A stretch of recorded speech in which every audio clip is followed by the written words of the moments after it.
श्री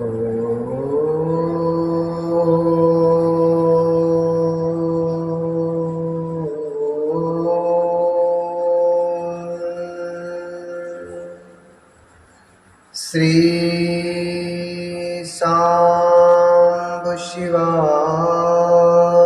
नमः। ओम श्री सांब शिवाय नमः। ओम श्री गणेशाय नमः। ओम श्री गणेशाय नमः। अथ द्वितीयोऽध्यायः।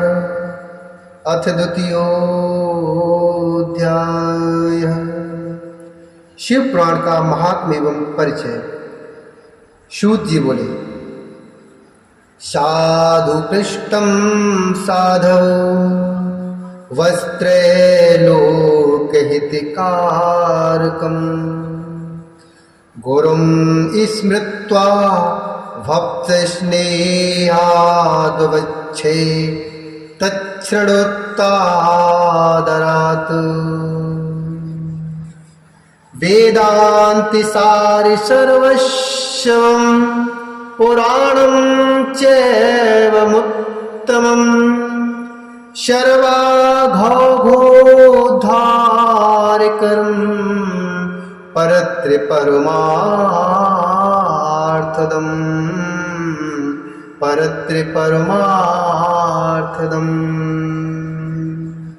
सूत जी बोले, हे साधु महात्माओं, आप सबने तीनों लोगों का हित करने वाली अच्छी बात पूछी है। मैं गुरुदेव व्यास जी का स्मरण करके आप लोगों के स्नेहवश इस विषय का वर्णन करूंगा। आप लोग आदर पूर्वक सुनें। सबसे उत्तम जो शिव पुराण है वह वेदांत का सार सर्वस्व है तथा वक्ता और श्रोता का समस्त पाप राशियों से उद्धार करने वाला। इतना ही नहीं, वह परलोक में परमार्थ वस्तु को देने वाला है। कलमश राशि का वह विनाशक है। उसमें भगवान शिव के उत्तम यश का वर्णन है। हे ब्राह्मणों, धर्म, अर्थ, काम और मोक्ष, इन चारों पुरुषार्थों को देने वाला वह पुराण सदा ही अपने प्रभाव से विस्तार को प्राप्त हो रहा है। तस्याध्यन्मात्रेण पुराणस्य द्विजोत्तमः सर्वोत्तमस्य शैवस्य ते यास्यन्ति सद्गतिम्। हे विप्रवरों, उस सर्वोत्तम शिव पुराण के अध्ययन मात्र से वे कलयुग के पाप शक्ति जीव श्रेष्ठतम गति को प्राप्त हो जाएंगे। अहो, ब्रह्म हत्या आदि महान पाप तभी तक रहेंगे, अर्थात अपने फल को देने में समर्थ होंगे, जब तक जगत में शिव पुराण का उदय नहीं। आशय यही है कि शिव पुराण के सुनने के बाद अंतःकरण शिव भक्ति परायण होकर अतिशय स्वच्छ हो जाएगा। अतः किसी भी पाप कर्म में मानव की प्रवृत्ति ही नहीं होगी। तब ब्रह्महत्या आदि भयंकर पाप न होने के कारण उस पाप के फल भोग की संभावना ही नहीं है। कलयुग के महान उत्पात तभी तक निर्भय होकर विचरेंगे जब तक यहाँ जगत में शिव पुराण का उदय नहीं होगा। सभी शास्त्र परस्पर तभी तक विवाद करेंगे जब तक जगत में शिव पुराण का उदय नहीं होगा, अर्थात शिव पुराण के आ जाने पर किसी प्रकार का विवाद ही नहीं रहेगा। सभी प्रकार से भुक्ति मुक्ति प्रदाता यही रहेगा। अहो, महान व्यक्तियों के लिए भी तभी तक शिव का स्वरूप दुर्बोध रहेगा जब तक इस जगत में शिव पुराण का उदय नहीं होगा। अहो, क्रूर यमदूत तभी तक निर्भय होकर पृथ्वी पर घूमेंगे जब तक जगत में शिव पुराण का उदय नहीं होगा। सभी पुराण पृथ्वी पर गर्जन तभी तक करेंगे जब तक शिव पुराण का जगत में उदय नहीं होगा। इस पृथ्वी पर तीर्थों का विवाद तभी तक रहेगा जब तक इस जगत में शिव पुराण का उदय नहीं होगा। आशय यह है कि मुक्ति प्राप्त्यर्थ एवं पाप के नाश के लिए मानव विभिन्न तीर्थों का सेवन करेंगे, किंतु शिव पुराण के आने के बाद सभी लोग सभी पापों के नाश के लिए शिव पुराण का ही सेवन करेंगे। सभी मंत्र पृथ्वी पर तभी तक आनंदपूर्वक वाद करेंगे जब तक पृथ्वी पर शिव पुराण का उदय नहीं होगा। सभी क्षेत्र तभी तक पृथ्वी पर विवाद करेंगे जब तक पृथ्वी पर शिव पुराण का उदय नहीं होगा। सभी पाठ तभी तक पृथ्वी पर विवाद करेंगे और सभी दान पृथ्वी पर तभी तक विवाद करेंगे। सभी देवगण पृथ्वी पर तभी तक विवाद करेंगे। सभी सिद्धांत तभी तक पृथ्वी पर विवाद करेंगे जब तक शिव पुराण का पृथ्वी पर उदय नहीं होगा। हे विप्रो, हे श्रेष्ठ मुनिगण, इस शिव पुराण के कीर्तन करने और सुनने से जो फल होते हैं उन फलों को मैं संपूर्ण रूप से नहीं कह सकता हूँ, अर्थात शब्दों के द्वारा इसके सभी फलों को नहीं कहा जा सकता। हे निष्पाप मुनिगण, तथापि शिव पुराण का कुछ महात्मा आप लोगों से कहता हूँ जो व्यास जी ने पहले मुझसे कहा था। आप लोग चित्त लाकर ध्यानपूर्वक सुनो। जो भक्ति पूर्वक इस शिव पुराण का एक श्लोक या आधा श्लोक भी पढ़ता है वह उसी क्षण पाप से छुटकारा पा जाता है। जो आलस रहित होकर प्रतिदिन भक्ति पूर्वक इस शिव पुराण का यथाशक्ति पठन पाठ करता है वह जीवन मुक्त कहा जाता है। जो इस शिव पुराण की सदा पूजा करता है वह निसंदेह प्रतिदिन अश्वमेध यज्ञ का फल प्राप्त करता है। जो व्यक्ति साधारण पद की प्राप्ति की इच्छा से इस शिव पुराण को मुझसे अथवा अन्य किसी से सुनता है वह भी पापों से मुक्त हो जाता है। जो इस शिव पुराण को समीप से प्रणाम करता है वह सभी देवों की पूजा का फल प्राप्त करता है, इसमें संशय नहीं है। जो इस शिव पुराण को स्वयं लिखकर शिव भक्तों को दान करता है उसके पुण्य फल को सुने। शास्त्रों का अध्ययन करने और वेदों का पाठ करने से जो दुर्लभ फल प्राप्त होता है वह फल उसको प्राप्त होता है।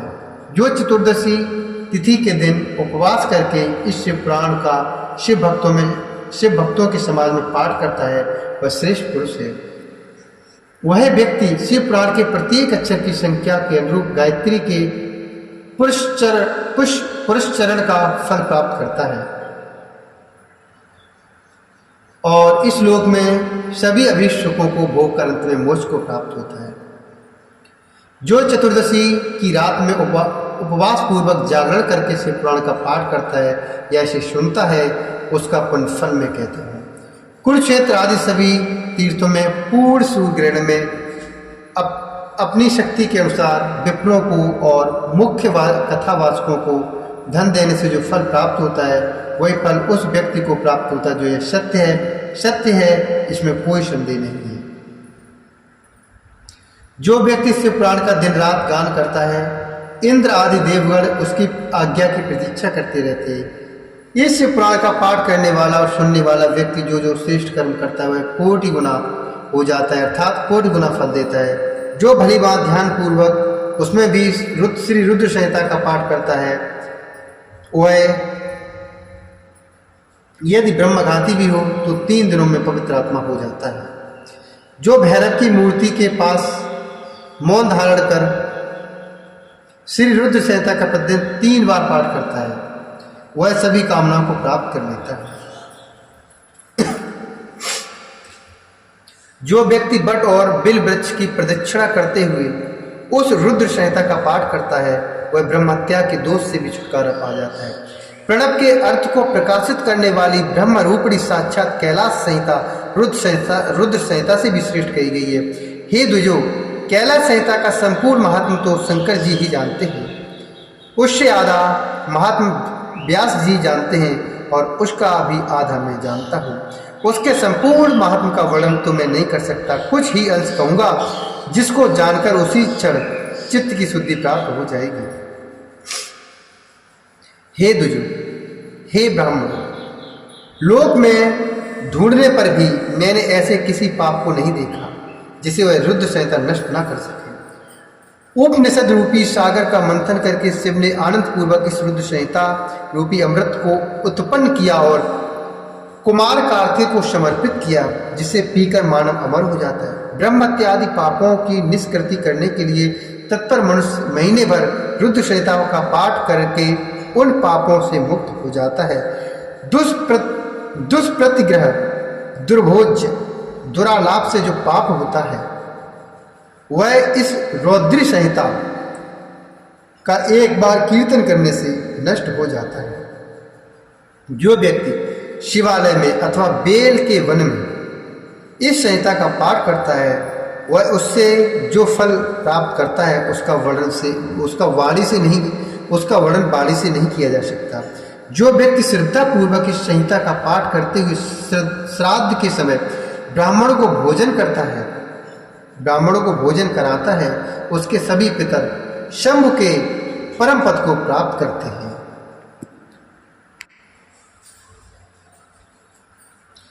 चतुर्दशी के दिन निराहार रहकर जो बेल के वृक्ष के नीचे इस संहिता का पाठ करता है वह साक्षात शिव होकर सभी देवों से पूजित होता है।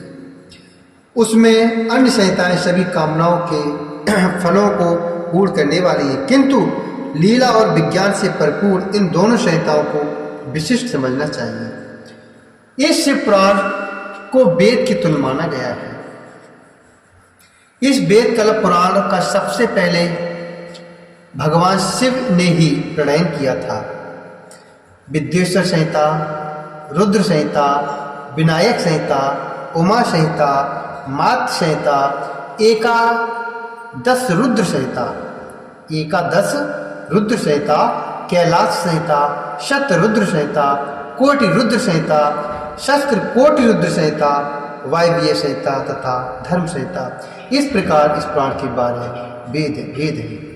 ये 12 संहिताएं अत्यंत पुण्यमयी मानी गई हैं। हे ब्राह्मणों, अब मैं उनके श्लोकों की संख्या बता रहा हूँ, आप लोग वह सब आदर पूर्वक सुने। विद्येश्वर संहिता में 10,000 श्लोक हैं। रुद्र संहिता, विनायक संहिता, उमा संहिता और मातृ संहिता, इनमें से प्रत्येक में 8-8 हजार श्लोक हैं। हे ब्राह्मणों, एकादश रुद्र संहिता में 13,000, कैलाश संहिता में 6,000, शतरुद्र संहिता में 3,000, कोटि रुद्र संहिता में 9,000, शस्त्र कोटि रुद्र संहिता में 11,000, वायव्य संहिता में 4,000 और धर्म संहिता में 12,000 श्लोक हैं। इस प्रकार संख्या के अनुसार मूल शिव पुराण की श्लोकों की संख्या 1 लाख है, परंतु व्यास जी ने उसे 24,000 श्लोक में संक्षिप्त कर दिया है। पुराणों की क्रम संख्या के विचार से इस शिव पुराण का स्थान चौथा है। इसमें 7 संहिताएं हैं।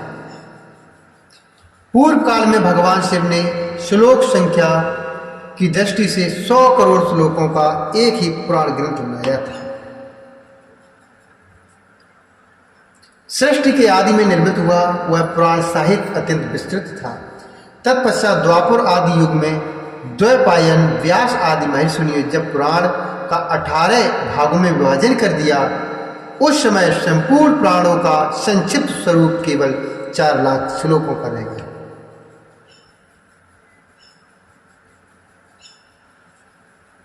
श्लोकों की संख्या के अनुसार यह शिव पुराण 24,000 श्लोकों वाला कहा गया। यह वेदतुल्य पुराण 7 संहिताओं में विभाजित है। इसकी पहली संहिता का नाम विद्येश्वर संहिता है, दूसरी संहिता रुद्र संहिता समझनी चाहिए, तीसरी का नाम शतरुद्र संहिता, चौथी का नाम कोटि रुद्र संहिता और 5वीं का नाम उमा संहिता, 6वीं का नाम कैलाश संहिता और 7वीं का नाम वायव्य संहिता। इस प्रकार ये 7 संहिताएं मानी गई हैं। इन 7 संहिताओं से युक्त दिव्य शिव पुराण वेद के तुल्य प्रामाणिक तथा सबसे उत्कृष्ट गति प्रदान करने वाला है। 7 संहिताओं से समन्वित संपूर्ण शिव पुराण को जो आधोपांति आदर पूर्वक पढ़ता है वह जीवन मुक्त कहा जाता है। वेद, स्मृति, पुराण, इतिहास तथा सैकड़ों आगम इस शिव पुराण की अल्प कला के समान भी नहीं है। यह निर्मल शिव पुराण भगवान शिव के द्वारा ही प्रतिपादित है। शैव शिरोमणि भगवान व्यास ने इसको संक्षेप में संकलित किया है। यह समस्त जीव समुदाय के लिए उपकारक, त्रिविधि तापों का नाशक, तुलना रहित एवं सत्पुरुषों को कल्याण प्रदान करने वाला है। इसमें वेदांत विज्ञानमय प्रधान तथा निष्कपट धर्म का प्रतिपादन किया गया है। यह पुराण ईर्ष्या रहित अंतःकरण वाले विद्वान के लिए जानने की वस्तु है। इसमें श्रेष्ठ मंत्र समूह का संकलन है और यह धर्म अर्थ तथा काम समन्वित है, अर्थात इस त्रिवर्ग की प्राप्ति के साधन का भी इसमें वर्णन है। यह उत्तम शिव पुराण समस्त पुराणों में श्रेष्ठ है। वेद वेदांत में वेद रूप विलसित परम वस्तु परमात्मा का इसमें गान किया गया है। जो बड़े आदर से इसे पढ़ता और सुनता है वह भगवान शिव को प्रिय होकर परम गति प्राप्त कर लेते हैं। शैवं पुराण तिलकम खलु शत पुराणम वेदांत वेद विलसत्पर वस्तु गीतम यो वै पठेच्च शृणुयातु परमादरेण शंभु प्रिया सहि लभेत परमामुगतिं वै। इति श्री शिव महापुराणे प्रथमायाम विद्येश्वर संहितायां मुनि प्रश्नोत्तर वर्णनम नाम द्वितीयोऽध्याय। इस प्रकार श्री शिव महापुराण के अंतर्गत प्रथम विद्येश्वर संहिता में मुनि प्रश्नोत्तर वर्णन नामक दूसरा अध्याय पूर्ण हुआ। बोली शंकर भगवान की जय, गणेश भगवान की जय, कार्तिकेय भगवान की जय, मैया पार्वती की जय, श्री रामचंद्र भगवान की जय, बोली हनुमंत लाल की